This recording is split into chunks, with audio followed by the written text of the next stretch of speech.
నమస్తే రమగారు. నమస్తే జయ. రమగారు, పూర్వజన్మ హ్మ్. మంచి చెడు ఈ జన్మకి మనకి అవి క్యారీ ఫార్వర్డ్ అవుతాయని చాలాసార్లు మనం మాట్లాడుకున్నాం.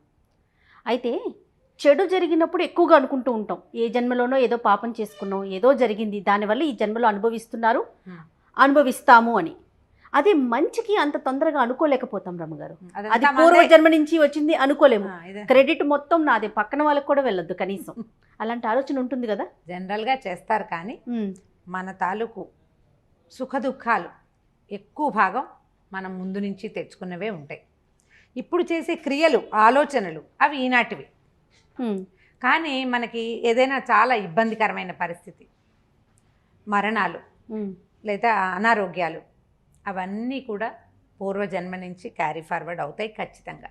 ఇప్పుడు ఇవాళ మనం పుట్టాం జయ, ఇంతకుముందు మనం ఉన్నామా? అనుకుంటాం, ఉన్నామేమో, ఎక్కడో పుట్టుంటామేమో. అదే, అక్కడ ఏం చేసి ఉంటాం? అసలు ఎలా పుట్టామో తెలియదు కదా రమ్మగారు. అక్కడ ఎలా పుట్టామో తెలీదు, ఏం చేసామో మనకి తెలియదు.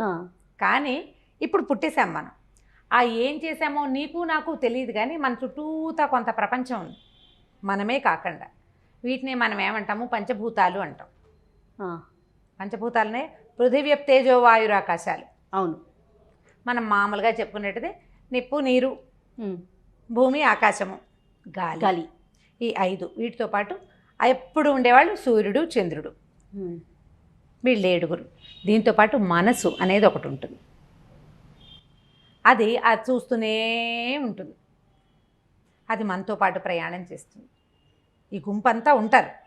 ఇప్పుడు మనం మరణించిన తర్వాత మనం మళ్ళీ పుట్టాం, ఇవే ఉంటాయిగా మన చుట్టూతా. ఇప్పుడు నేను కొత్త ముఖంతో పుట్టానని భూమి ఆకాశాలు మారిపోవు, పంచభూతాలు మారిపోవు. అవే పంచభూతాలు అలానే ఉంటాయి. మనసు కూడా ఉంటుందంటారా మళ్ళీ జన్మకి?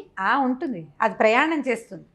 కానీ దాని తాలూకా విషయాలు మనకు తెలియదు, ఏమీ తెలియవు. ఒక్క టింట్ లాగా ఉంటుందా రమ్మగారు? ఖచ్చితంగా. పంచకోశాంతర అంటారు వాటిని.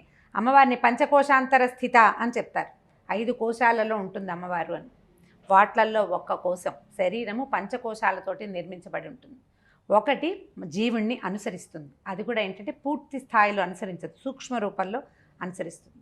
అందువల్లనే ఇంట్లో ఎవ్వరికీ లేని సంగీతం ఒక పిల్లకి వస్తుంది. అవును, కుటుంబంలో లేదు అసలు. వాళ్ళ కుటుంబంలో అందరూ నిరక్షరాస్యులే. ఒకడు IAS అయిపోతాడు. సాధారణ కుటుంబంలో ఉంటారు, రోజు గడవని పరిస్థితిలో కూడా మీరు అన్నట్లుగా మంచి పరిస్థితుల్లోకి వెళ్ళిపోతారు వారు. ఒక మహాద్భుతమైన కుటుంబం ఉంటుంది, ఒక్క దౌర్భాగ్యపు మనిషి ఒకడు ఉంటాడు. వాడికి చదువు సంధ్య ఉండవు, నానా రకాల దురభ్యాసాలు వాడికే ఉంటాయి, సప్తవ్యసనాలు వాడికే వస్తాయి. అమ్మా నాన్న తాత మామ అందరూ అఖండమైన వాళ్ళు, మంచివాళ్ళు, గొప్పవాళ్ళు, సమాజంలో పేరెన్నిక కలిగిన వాళ్ళు. ఒకడు తన కర్మవశాత్తు అప్పుడు చేసినటువంటి సత్కర్మల వల్ల ఈ కుటుంబంలో జన్మిస్తాడు. కుకర్మల వల్ల అతను ఏ వ్యసనాలతో అక్కడ ఇచ్చేశాడో అదే వ్యసనం ఇక్కడ అనుభవించాల్సి వస్తుంది. ఇది తప్పదు.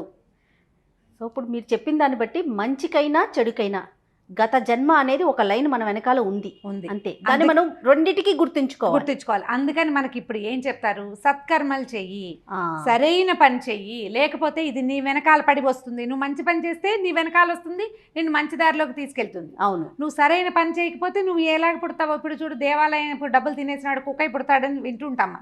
మనకు తెలుసు, వింటాం అది మనం. అవును, ఇప్పుడు వీడివన్నీ తినేసినాడు, రేపొద్దున ఏం పుట్టబోతాడో అంటాం.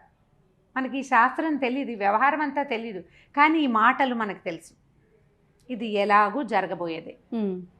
అయితే వచ్చే జన్మ నేను చూడను కదా, అప్పుడు ఏమవుతుందో నాకు తెలియదు కదా, నేను ఏదో ఒకటి చేస్తాను, నా ఇష్టారాజ్యంగా నేను జీవిస్తాను అని కనుక నువ్వు అనుకునేటట్టయితే అది నీ ఇష్టం. కాకపోతే ఈ కలియుగంలో ఏం చెప్తారంటే, ఈ జన్మలో చేసింది ఇప్పుడే అనుభవించాల్సి వస్తుంది అంటారు. మళ్ళీ మళ్ళీ ఇక్కడ అనుభవిస్తాము, మళ్ళీ పుట్టి మళ్ళీ అనుభవించాల్సి వస్తాము ఖచ్చితంగా. దాన్ని అసలు తప్పించుకోలేము. కథా చరిత్సాగరంలో చాలా కథలు చెప్పుకుంటూ ఉంటాం. అవునండి. అయితే ఇప్పుడు ఇది ఇంత టఫ్ సబ్జెక్టు, ఎన్నిసార్లు మాట్లాడినా మళ్ళీ కొత్తగానే ఉంటుంది, బోలెడన్ని అనుమానాలు వస్తాయి మనకి. అయితే అది కదా ఇది కదా, మరి వీడు బాగున్నాడు కదా, వాడు మంచివాడు కాదు కదా, వాడికి డబ్బు ఎలా వచ్చింది, రకరకాల ప్రశ్నలు వస్తాయి. వాడి అంతా కూడా ముందు చేసుకున్నటువంటి కర్మ, దానివల్లనే వస్తుంది. దీనివల్ల అనుమానం ఏం లేదు. ఈ కథలు భలే చిత్రంగా ఉంటాయి. ప్రాక్తన కర్మ అని చెప్తాడు, ముందు చేసుకున్నటువంటి కర్మానుభవం తర్వాత ఎట్లా ఫాలో అవుతుంది అని. అజరుడని ఒక వైద్యుడి కథ ఆసక్తికరంగా ఉంటుంది. ఒక ఊర్లో, శ్రీనగరం అనే ఊళ్ళో ఒక విలాసపురం అని ఒక పెద్ద మహారాజ్యం ఉందట. ఈ శ్రీనగరం అనే దేశంలో విలాసపురం అని మహారాజ్యం. ఈ విలాసపురానికి ఒక రాజుగారు ఉండేవారు.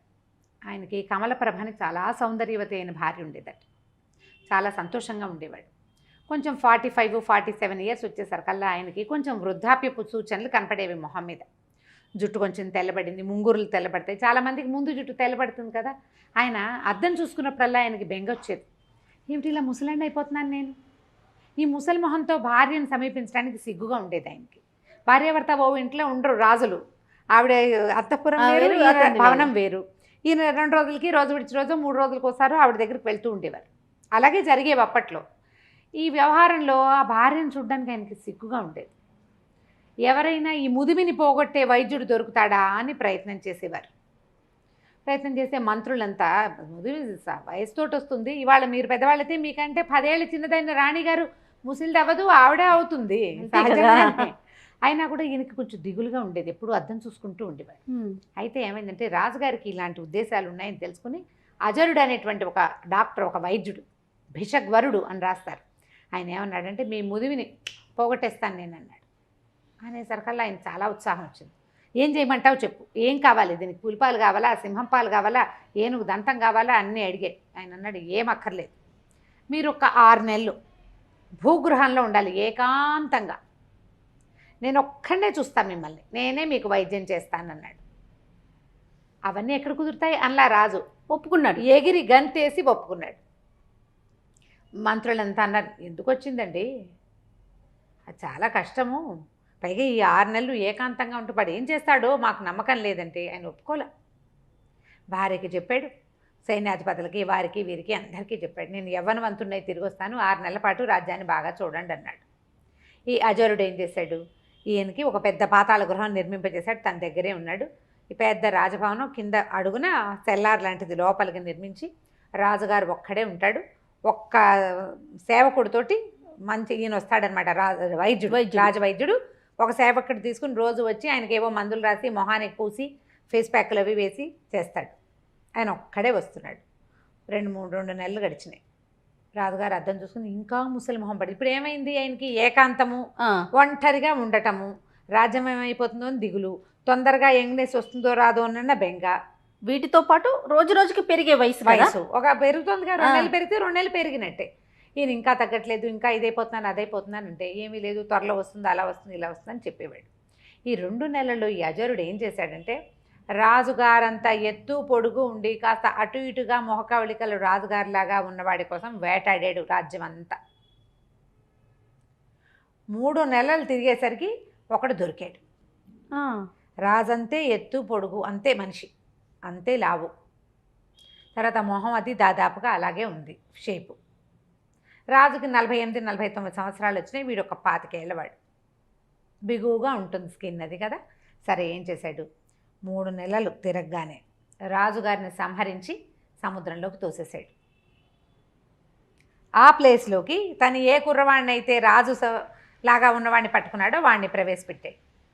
వాడికి ఏం చెప్పాడంటే నువ్వు రాజు అవుతావు, హాయిగా మహారాణి కమలప్రభతోటి జీవితాన్ని గడుపుతావు, ఈ రాజ్యమంతా నీది, నేను చెప్పినట్టు చెయ్యి చాలు అని చెప్పి అతన్ని లోపల ఉంచి రోజు ఒక మంత్రిని, ఒక సైన్యాధిపతిని, ఒక్కొక్కరిని, రాజుగారిలో మార్పు వచ్చింది, ఆయన కుర్రవాడిగా తయారయ్యాడు రండి అని తీసుకొచ్చేవాడు.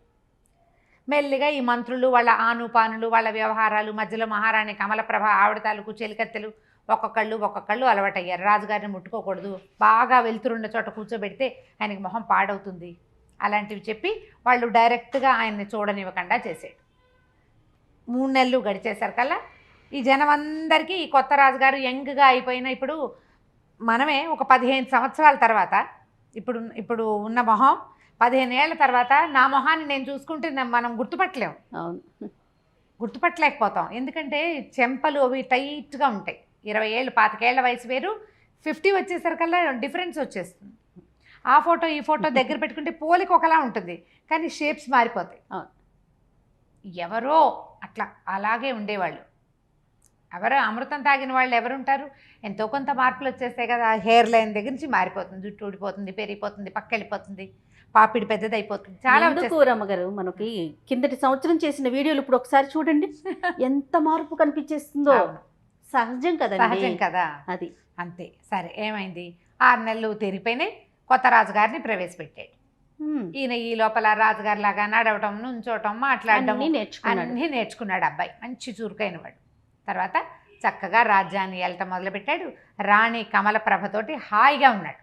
ఆవిడ గుర్తుపట్ల తెలుసుకోలేకపోయింది.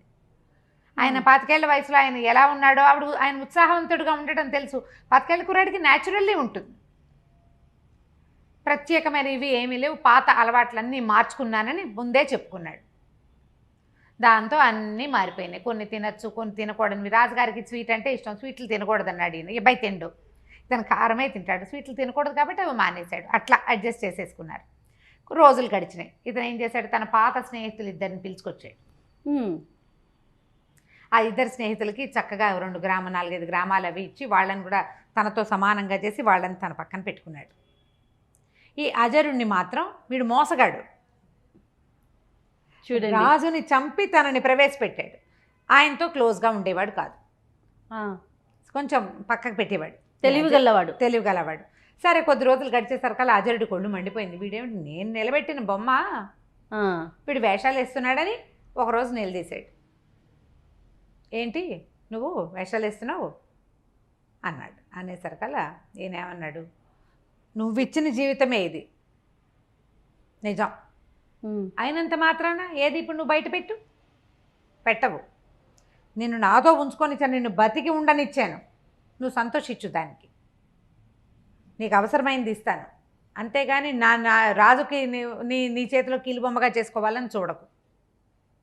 నేను వాళ్ళు ఇక్కడ ఉండటానికి నువ్వు ఉపయోగపడ్డావు అంతే, నువ్వు కాకపోతే ఇంకోటి తెచ్చేవాడు నన్ను ఇక్కడికి అనేసరికి అజరుడు ఒళ్ళు మండిపోయింది. కానీ బయట పెట్టే మార్గం తనకి లేదు. తన జీవితం వాడిని పాడు చేస్తే తను మొత్తానికి నాశనం అయిపోతుంది, అంతే కదా.